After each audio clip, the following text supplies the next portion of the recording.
one of the things that we like to work with when we're running training programs is helping people to understand the differences between different personality types. So what we have here is a very simple way of looking at the differences. You've got people that are drivers, people that are analytical, people that are very amiable, and the expressives. Now, drivers are very strong personalities. They like to get things done. That is their driving force. Is it done yet? Have you done it? Analyticals like to get things right. You may know where you'll find them.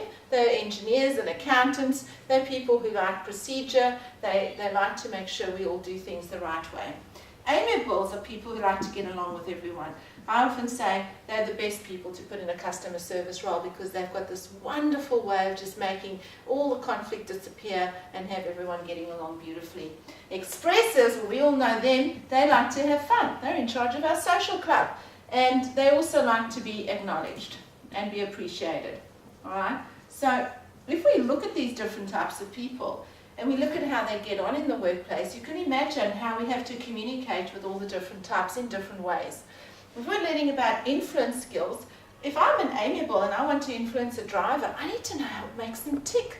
And if I'm trying to influence them from my amiable point of view, they're not going to be listening to me. So have you ever been in a situation where you're trying to influence somebody to achieve something, or get some resources, or get some results that you want, and you go, why can't I do it? Often what we do is we blame the other person. They're so annoying because they won't see my fabulous point of view. Well, what's happening is, if I'm an analytical and I'm trying to communicate with a driver who's often in the senior positions, then what happens is I go in there with my PowerPoint presentation, with all my slides, with all the information, all the research. Well, sadly, the driver has the attention span of about 2 minutes. So all the information that you prepared, they're not interested in. They want to know, what are you going to do for me? What's the result going to be? And that's it. Then they'll ask questions if they're interested, okay? Because they're all about results. The analyticals are perfectionists. So they'll get it all looking fabulous, but the driver's not too bothered about that. Is it done? That's what I care about.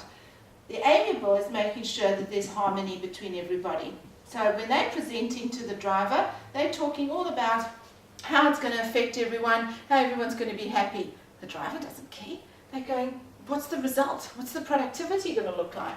The expressives are fantastic at influencing everyone. So it's always quite magical to watch them working because they can turn things around. They have this amazing influential ability. Now, maybe they'll have an opportunity with the driver. Now, let's look at it the other way around. Let's get the driver to try and influence the amiable. What happens is they come in there and go, this is how it has to happen, this is what we need to do, and and they speak in a very tough way, and of course the amiable sitting there going, I'm not interested, you didn't say hello, you didn't ask me how I was, and you haven't even said please in the last 10 minutes. So, of course, they're not really that interested. These two people over here are all about how are the people feeling in the workplace. These two are all about, are we getting everything done? So often when you've got conflict, it'll be between opposing personality types because their values are different, what they think is important is different, how they operate, how they talk, everything about how they approach things will be different. So when we're learning to communicate more effectively, we need to learn, how do we respect all these different types of people? How do we adjust our style to be able to fit in with them and to be able to create the kind of change we want to create? If we can do that, we're going to be so much more effective and so much more successful within the workplace. So come along to our training programs and we can show you how to do that.